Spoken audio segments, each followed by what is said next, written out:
Ciao guerrieri di luce, Ciao, io sono Giosuè e io sono Valerio. e questo è Spiritual Podcast, lo spazio dove parliamo di spiritualità, sciamanesimo, crescita personale, esoterismo e lo facciamo sempre partendo da un libro. Oggi però di libri ne abbiamo scelti due.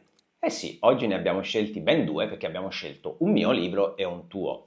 Il mio libro è Animali Totem, un libro che ho scritto dove vengono spiegati i maggiori animali totemici che vengono incontrati nei viaggi spirituali, nei viaggi sciamanici. E quindi si parla del toro, del lupo, della tigre, di tutti questi animali totemici che appunto facilmente si incontrano durante i viaggi sciamanici. Però ho voluto aggiungere anche un sacco di animali che solitamente non vengono trattati, tipo la zanzara, la colomba, tutti animali che esistono, che possono essere dei propri animali totemici o che comunque possiamo utilizzare per la guarigione, quindi utilizzare la medicina di quell'animale totemico, ma che solitamente non sono trattati. Quindi, per chi non avesse capito il tema di questa puntata, oggi parliamo di animali totemici, detti anche animali di potere o spiriti animali o ancora animali guida.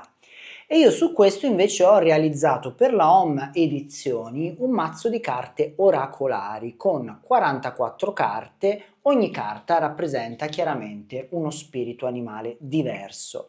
Questo è un oracolo che comprende non soltanto all'interno le carte, ma c'è ovviamente anche il manuale, il libro allegato dove vengono spiegati tutti gli animali totemici, che cosa rappresentano, che cosa simboleggiano e chiaramente come interpretare ogni singola carta. Giosuè, magari ci sono persone che la prima volta che ci seguono, noi abbiamo detto oggi parleremo di animali totemici, ma magari le persone non sanno che cosa sono gli animali totemici, quindi io inizierei parlando proprio di che cosa sono. Nella visione sciamanica gli animali totem o animali guida sono dei veri e propri spiriti alleati.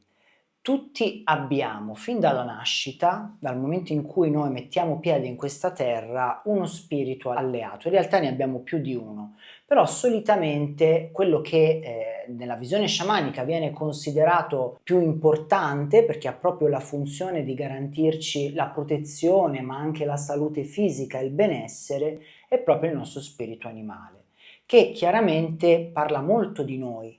Quindi le caratteristiche di quello spirito animale che noi abbiamo come animale di potere, come animale guida, il più delle volte, se non quasi sempre, sono delle caratteristiche che noi riconosciamo proprio nel profondo, facenti parte proprio della nostra anima, del nostro carattere. L'animale guida, ovviamente l'animale totem, non è un animale fisico, ma è un animale che si incontra nel mondo spirituale, quindi durante i viaggi, i nostri viaggi interiori. Sì, possiamo anche dire che se nella visione sciamanica c'è il concetto di animale guida, nella visione più occidentale invece ci può essere il concetto di angelo custode, però il principio è sempre lo stesso, è comunque uno spirito tutelare che ha il compito di garantire la nostra sopravvivenza, il nostro benessere e di proteggerci lungo la nostra esperienza terrena. Io nel libro che ho scritto appunto si parla di animali totemici, anche come incontrarli. Diciamolo tranquillamente che possiamo incontrarli con il viaggio sciamanico, che è la tecnica che risuona più a noi, ma si possono anche incontrare in altri metodi, tramite la meditazione o anche l'osservazione attiva in natura. Per esempio, è molto probabile che se ci capitano degli eventi ripetitivi, magari di incontrare in situazioni particolari un tipo di animale, ma che non può essere solo incontrarlo fisicamente, ma magari vedere una sua immagine, vedere un'impronta, sentire un odore legato a quell'animale, potrebbero essere tutti segni che questo animale corrisponde a noi, che è il nostro animale di potere. Sì, infatti molte volte l'animale totem si manifesta attraverso queste esperienze, esperienze che facciamo nella realtà ordinaria. Per cui se molto spesso vediamo l'immagine sempre di quel medesimo animale, o è lo spirito dell'animale che vuole insegnarci qualcosa, che vuole comunicarci qualcosa e quindi attraverso la sua immagine vuole darci un consiglio su come affrontare magari un problema che stiamo vivendo in quel momento della nostra vita, o più comunemente, solitamente è il nostro animale totemico che vuole essere riconosciuto, che vuole che ci mettiamo nuovamente in contatto con lui o con lei. perché chiaramente anche se si parla di spiriti, in questo caso spiriti animali, possono avere una polarità più maschile, quindi avere un'energia più maschile, più di luce, più legata all'azione, all'intraprendenza, oppure possono avere un'energia più femminile, quindi più materna, più dolce, più accogliente, più creativa. Sì, possiamo anche dire che a noi piace più la tecnica sciamanica, la modalità sciamanica, perché si ha un riscontro vero e proprio con l'animale di potere, mentre l'osservazione magari attiva, il guardare delle corrispondenze, può lasciarci sempre nel dubbio di dire ma sarà veramente quello il mio animale di potere o no? Nel viaggio sciamanico tutto questo non capita perché si incontra veramente a livello fisico, nel senso che durante il viaggio si vede proprio il nostro animale di potere o in alternativa si comunica con lui a livello telepatico, a livello sensoriale o perfino anche a livello uditivo e olfattivo. Sì, perché comunque la pratica del viaggio sciamanico, che per chi magari non lo sa e non conosce lo sciamanesimo, è una forma di meditazione molto profonda dove si va in una sorta di stato di trance. Ecco, il viaggio sciamanico è una vera e propria porta di accesso verso il mondo dello spirito ed è lì che gli sciamani o chi pratica lo sciamanesimo va ad incontrare i propri alleati, i propri antenati o come in questo caso i propri animali totemici, che ricordiamo può essere uno, ma possiamo avere anche più animali di potere. Sì, possiamo anche dire, Giosuè, mi viene in mente che il viaggio sciamanico è una meditazione attiva, nel senso che una parte del viaggio si fa attivamente, quindi si fa con un intento, e in questo caso l'intento di andare a incontrare il nostro animale di potere. Questo fa la differenza rispetto a una meditazione normale dove magari si aspetta che delle informazioni arrivino a noi senza indicazione, no? E l'intento è quello che fa veramente la differenza, il plus in più che c'è nello sciamanesimo. Quindi, volendo, diciamo, dire in parole semplici che cos'è un animale totem, un animale di potere, un animale guida, tu come risponderesti a questa domanda? Questa è una bellissima domanda, perché come prima risposta ti potrei dire appunto un nostro spirito alleato, perché è il nostro spirito alleato. Però sotto altri aspetti potrei dirti che l'animale di potere è la nostra parte più pura, la nostra anima sotto certi aspetti, che è la nostra essenza che dobbiamo andare a riscoprire, che dobbiamo andare a conoscere. Io penso infatti che l'animale di potere parli molto profondamente della natura della nostra anima. Infatti nel termine animale c'è la parola anima. Poi c'è addirittura chi sostiene che gli animali non abbiano un'anima. Per me questo è veramente un'eresia da dire, non è possibile, non è assolutamente possibile. E vorrei anche ricordare a chi sostiene queste cose che questo mondo in cui noi viviamo, colmo di anima e di spirito, e basta osservare la natura per capirlo, è il luogo preposto per gli animali. Forse siamo noi gli ospiti, perché non siamo propriamente di questo mondo, siamo in qualche modo accolti, ma non propriamente di questo mondo, ma chiaramente questa è la mia opinione. Quindi sì, l'animale di potere, l'animale totem, parla profondamente della nostra anima. Infatti, guarda caso, chi ha, non so, come animale totemico la volpe, conserva quelle caratteristiche, quei tratti della personalità che si ritrovano anche nello studio di quell'animale. Sì, infatti una parte interessante di studiare gli animali totemici è proprio quello anche di capire quando scopriamo qual è il nostro animale totemico, quelle caratteristiche di quell'animale che ritroviamo in noi stessi. Quindi l'animale totem ci insegna anche a valorizzare quelli che sono i nostri talenti, a farli fruttare, a riconoscerne e a prenderne consapevolezza. Una delle tante cose, perché l'animale di potere veramente ci dà insegnamenti a 360 gradi, quindi sì, possiamo anche andare a lavorare per scoprire le parti di noi stessi, ma l'animale di potere ci dà protezione, quindi ci protegge da energie negative, ci dà guarigione, perché può anche guarirci con delle pratiche a lui associate che possono essere l'estrazione sciamanica, e quindi ci fa capire quanto veramente l'animale di potere sia un nostro alleato per la vita di tutti i giorni. E ci permette anche di conoscerci in maniera molto più approfondita. Quindi scoprendo, non so, come nel mio caso, di avere la tigre come animale totem, non so se si capiva dalla maglietta, la tigre mi ha parlato molto di me quando ho iniziato chiaramente lo studio dello sciamanesimo e ho incontrato questo spirito alleato per la prima volta. Che qualità della tigre riconosci in te? Io mi sento proprio una tigre, non perché la tigre rappresenta la forza, il coraggio e tutte queste cose, ma mi sento una tigre proprio nella sua natura più profonda. Per esempio, la tigre ha una natura molto solitaria, ama stare da sola e anch'io amo molto stare da solo. L'indipendenza, no? È indipendente, quindi vuole in qualche modo avere il controllo di tutto e sapere di poter fare affidamento su di sé. Questo gli dà un senso di sicurezza e devo dire che anch'io mi ritrovo a vivere le stesse sensazioni. Però la tigre è anche uno spirito che tende molto a proteggere chi ama, i suoi cari, quindi è molto protettiva e anch'io mi sento molto protettivo nei confronti delle persone che amo e a cui voglio bene. E un'altra caratteristica chiaramente è il coraggio, la risolutezza. E chi mi conosce bene sa che quando mi viene in mente una cosa e decido di fare qualcosa, difficilmente faccio un passo indietro, mi butto, sono molto coraggioso. Ma infatti un'altra caratteristica della tigre è proprio la trasformazione, no? Caratteristica che te hai, il saperti rinnovare, il non darti per vinto e saper rimettere subito in gioco le qualità che hai, no? Spesso una persona in un fallimento, in una cosa che non va come deve andare, si abbatte. Invece te trovi sempre una sfida per poter rinascere e creare qualcosa di tuo.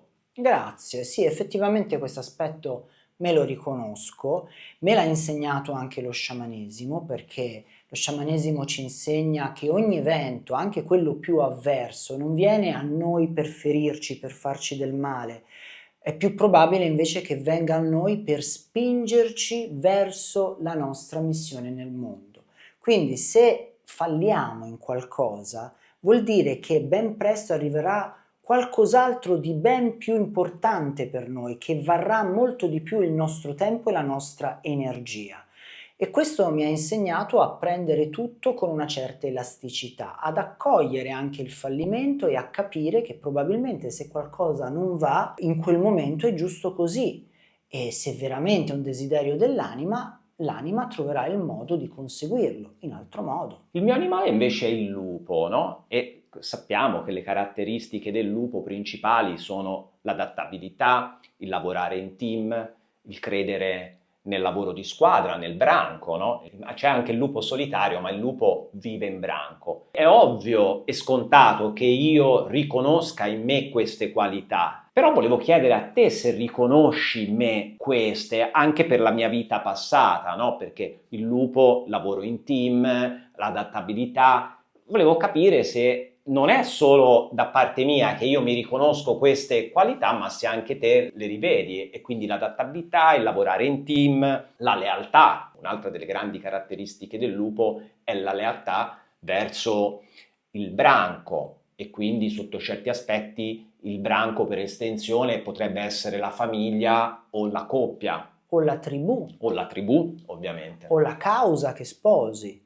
Quindi assolutamente sì, c'è molta fedeltà in tutto ciò che tu sposi, in tutto ciò che ami, che sia una cerchia di amicizie, che sia il lavoro, che sia un gruppo di persone con la quale insegui magari degli obiettivi comuni. Poi c'è un'altra caratteristica che magari è meno comune del lupo, che riconosco molto in te, perché il lupo è collegato comunque alla notte, è collegato alla luna e quindi è collegato al mistero, è collegato alla magia, al mondo dell'invisibile.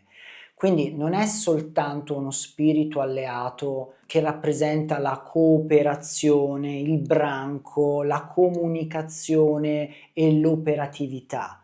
In verità il lupo è uno spirito animale molto sciamanico, molto magico, perché è strettamente connesso al potere dell'invisibile, al potere della notte, alla luna e quindi anche alle nostre emozioni. Poi dentro il totem del lupo c'è anche il mito, la leggenda, il lupo mannaro, l'uomo che si trasforma in lupo, sempre connesso con i cicli lunari. E quindi avere il totem del lupo come proprio animale di potere ci porta ad avere uno stretto contatto anche con il nostro lato ombra, ad integrarlo, ad accoglierlo, ad accettarlo e a trasformarlo in potenziale. E dato che abbiamo parlato di lato ombra, non possiamo non ricordare certo. il cerchio sciamanico che faremo il 16 di settembre, che è un lunedì, cerchio sciamanico che terremo online dalle 21 alle 23 e lo faremo proprio per incontrare l'archetipo dell'ombra, che è un archetipo importantissimo perché quando noi non riconosciamo la nostra ombra, o addirittura la ripudiamo, agisce come una sorta di spirito avverso, si rivolta contro di noi. Quindi se ci sono degli aspetti del nostro essere, della nostra personalità che per cultura, educazione noi non accettiamo, questo porta un sacco di conseguenze negative nella nostra vita, perché quando noi non accettiamo pienamente noi stessi, in qualche modo tendiamo anche ad autopunirci. Quindi è assolutamente importante e fondamentale come percorso di crescita personale o spirituale imparare a riconoscere l'ombra e noi andremo in questo cerchio sciamanico di guarigione ad incontrare la nostra ombra, imparando così a dialogare con essa. E questo chiaramente ci darà poi la possibilità in seguito di rimanere sempre in connessione con la nostra ombra, di essere consapevole dei suoi bisogni e quindi di accoglierla e integrarla amorevolmente, senza respingerla, senza censurarla all'interno della nostra vita. Ovviamente per chi vuole partecipare possono iscriversi direttamente nel nostro sito internet. Vi ricordo che sono eventi a numero chiuso, quindi ci sono ancora qualche posto, chi vuole iscriversi può venire sul sito e fare l'iscrizione. Fino adesso abbiamo parlato delle caratteristiche generali degli animali di potere, però dobbiamo anche dire che non esistono solo delle caratteristiche generali, ogni animale di potere ha delle caratteristiche proprie che può trasferire o donare alla persona che lo ha come totem. Sì, certamente il più delle volte si fanno delle generalizzazioni per spiegare il potere di un animale totemico, per spiegare i suoi talenti, le sue qualità, però è anche vero, come giustamente dici, che ogni spirito animale ha delle caratteristiche uniche. È un po' come quando si parla di razze, no? Mettiamo le razze umane, si fanno delle generalizzazioni, quindi non so, la razza asiatica si ritiene che sia particolarmente abile nella matematica, nel duro lavoro, quindi ha una buona resistenza al lavoro, però chiaramente queste sono delle generalizzazioni. Mentre, non so, le razze, quelle di colore, si pensa che abbiano una maggiore resistenza fisica, che siano più performanti a livello sportivo, ma anche in questo caso sono delle generalizzazioni. Per cui ecco, noi anche nello studio degli animali totemici facciamo delle generalizzazioni, ma il lavoro ultimo a livello sciamanico è quello di conoscere in profondità quello spirito animale che è unico, come unici siamo noi. E questo possiamo riuscire a farlo soltanto attraverso un percorso sciamanico. Quindi non so, per esempio, fare un corso base di sciamanesimo come quelli che facciamo noi e che le persone possono trovare all'interno del nostro sito è un modo per conoscere profondamente il proprio spirito animale e scoprire quelle caratteristiche, quelle qualità, quei doni che sono solo suoi e che non possono essere ricondotti all'intero pantheon di quegli spiriti animali. Però questi totem hanno anche un valore altro, no? Possono essere utilizzati in guarigioni, no? Per esempio, te usi questi totem per delle guarigioni personali, usi la medicina dei totem per la guarigione personale? Assolutamente sì. Ed è anche il motivo per cui ho realizzato l'oracolo sugli animali totem, perché effettivamente ogni animale ha un potere che noi possiamo utilizzare, con cui noi ci possiamo sintonizzare. Non so, per esempio il pavone ha il dono dell'autostima, chiaramente, no? Chi meglio di lui?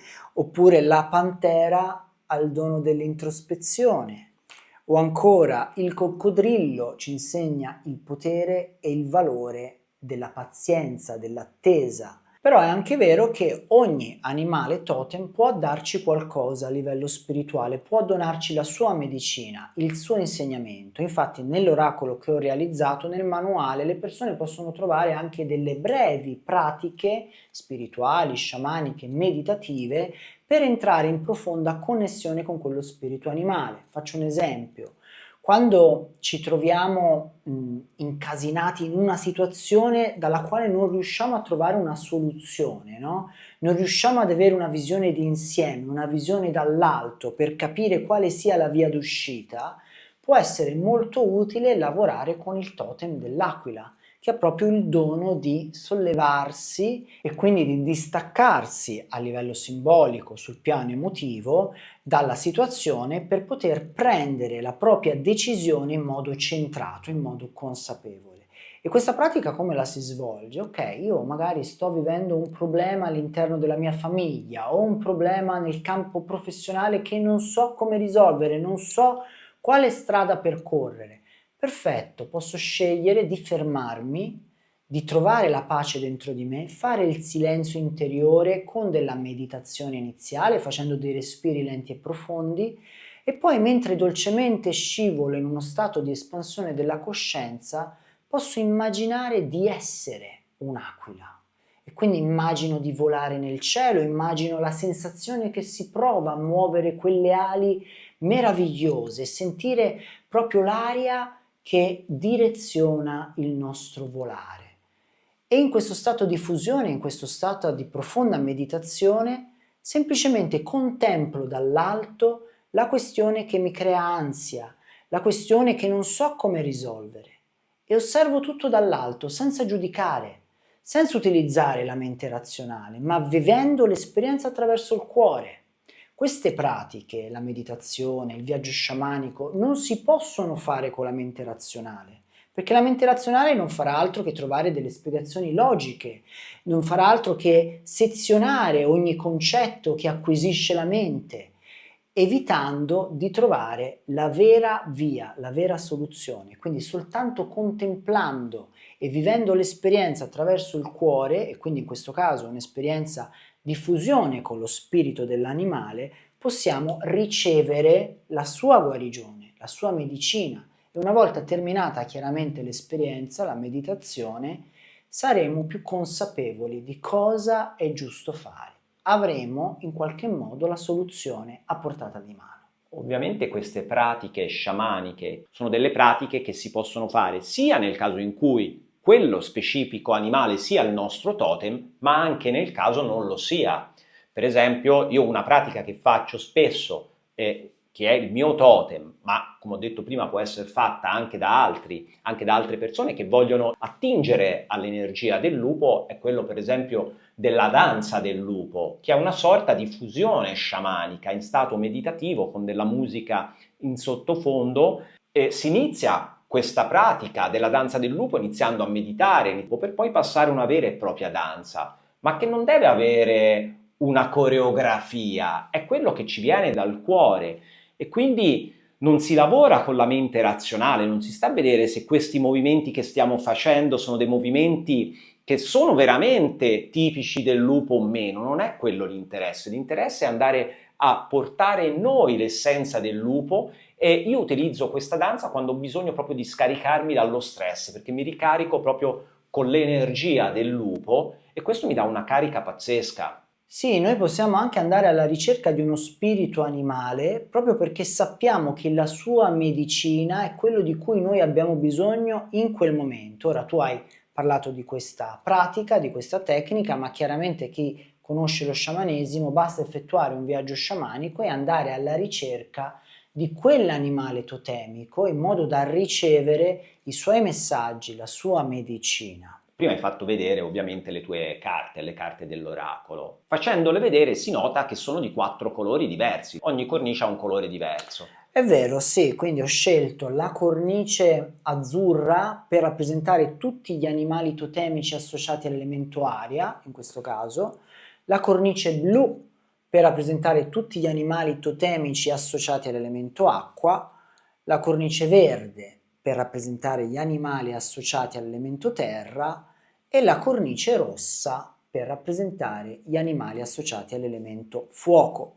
Ovviamente queste corrispondenze sono frutto di un mio lavoro personale da un punto di vista sciamanico e i colori legati agli elementi provengono dalla mia ruota di medicina. La ruota di medicina, per chi non lo sapesse, è uno strumento personale. È vero che ci sono delle ruote di medicina legate a una intera cultura sciamanica, non so, la ruota di medicina dei Lakota, per esempio, no? Che ha quelle corrispondenze, quei colori, quei simboli, quegli archetipi e così via.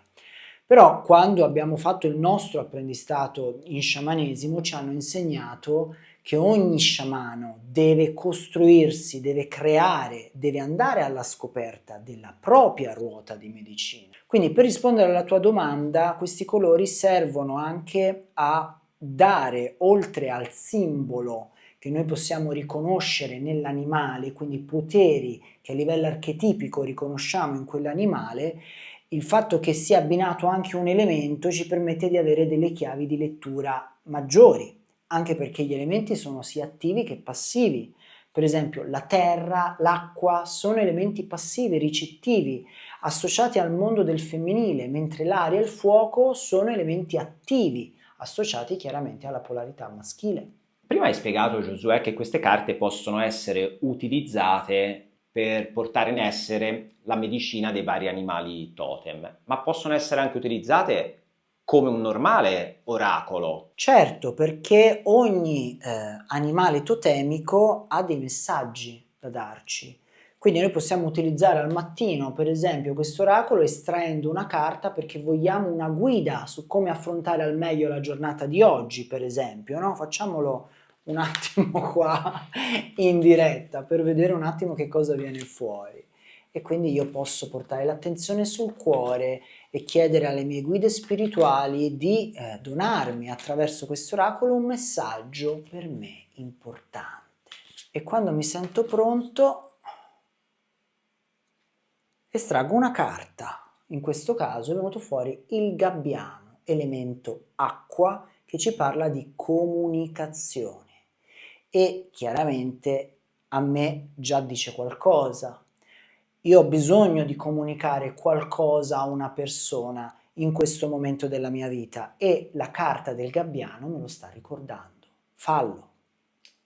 Oppure possiamo utilizzare l'oracolo come se fossero un mazzo di tarocchi, no? Per avere una visione più ampia per il nostro futuro. Vogliamo sapere come andranno determinate situazioni, vogliamo sapere che energia c'è per il nostro futuro. Possiamo utilizzare, anche seguendo le varie stese che poi le persone possono trovare all'interno del manuale, l'oracolo per ricevere una vera e propria divinazione. Quindi può essere utilizzato con una maniera tradizionale come si utilizzano oracoli e tarocchi o con un utilizzo appunto più sciamanico di un lavoro di introspezione. Sì, lo scopo del mazzo oracolare era proprio questo.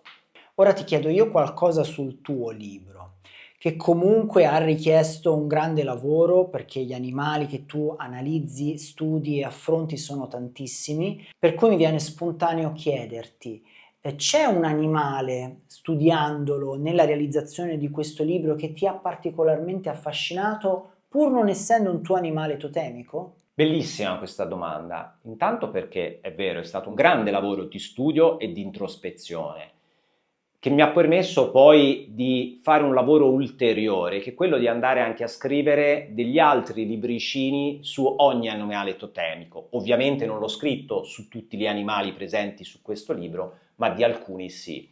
E uno degli animali che più mi affascina è la farfalla, per due motivi. Il primo proprio per tutta la vita legata alla farfalla, la sua trasformazione e quindi il bruco, il bozzolo, dal bozzolo che esce la farfalla con le ali. È un simbolo di trasformazione, di rinascita, bellissimo, ti dà una forza veramente immensa. Poi possiamo anche dire che rappresenta sia la reclusione che la libertà, perché prima la larva si trova all'interno del bozzolo, no? Quindi rinchiusa in questa sorta di gabbia, e poi piano piano si libera e acquisisce la sua indipendenza, la sua libertà e vola libera. L'altra riflessione che mi affascina della farfalla è la vita, no, della farfalla, la durata della vita. Spesso dura una giornata la vita di una farfalla, le farfalle durano da un giorno, una settimana, fino al massimo mi sembra di un mese. Forse ci sono delle specie che arrivano, come il monarca, che arriva a 12 mesi perché ovviamente vive in climi particolari e poi migra da un posto a un altro.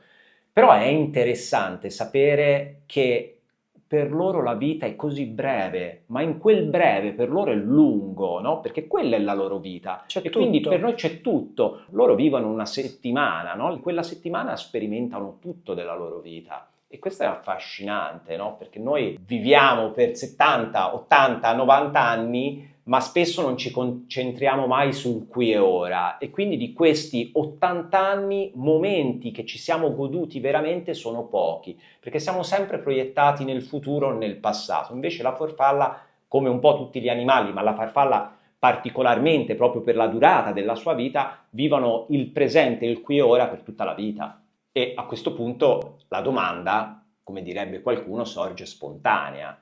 E per te, quale animale hai studiato e che ti ha affascinato pur non essendo il tuo animale totem? Che mi ha affascinato, ma che mi ha dato anche degli insegnamenti importanti che ho portato nel mio quotidiano, riscontrando comunque un beneficio. E questo animale è il ragno, che a molti potrebbe fare orrore, no?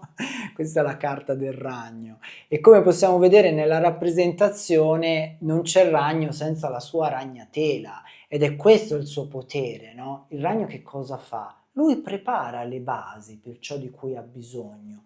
Prepara il terreno fertile, crea la sua tela con dedizione, con impegno, con perseveranza, con cura. Poi non deve fare altro che Aspetta. aspettare. Ecco, il ragno mi ha insegnato questo. Quando vogliamo qualcosa, dobbiamo prima assicurarci di aver fatto tutto il possibile. Mettiamoci lo sforzo necessario, l'impegno, la passione, la dedizione. Facciamo in modo che ogni elemento sia perfetto affinché ciò che noi desideriamo venga a noi, possa essere accolto nel migliore dei modi. Dopodiché non dobbiamo fare altro, aspettare. Bene ragazzi, anche per oggi è tutto. Grazie per averci seguito fin qui e se vi è piaciuto questo video vi chiediamo di sostenerci attraverso un like e se non l'avete ancora fatto di iscrivervi al canale. Spiritual Podcast è presente anche in formato audio nelle varie piattaforme streaming da poter ascoltare, non so, magari mentre siete in macchina, in metropolitana, tornate dal lavoro o semplicemente volete un po' di compagnia. Prima di salutarvi e concludere questa puntata, vi chiedo di lasciare scritto nei commenti qual è il vostro animale di potere o quale animale è più in risonanza con voi. Noi vi salutiamo e vi aspettiamo la prossima settimana per una nuova puntata. Ciao!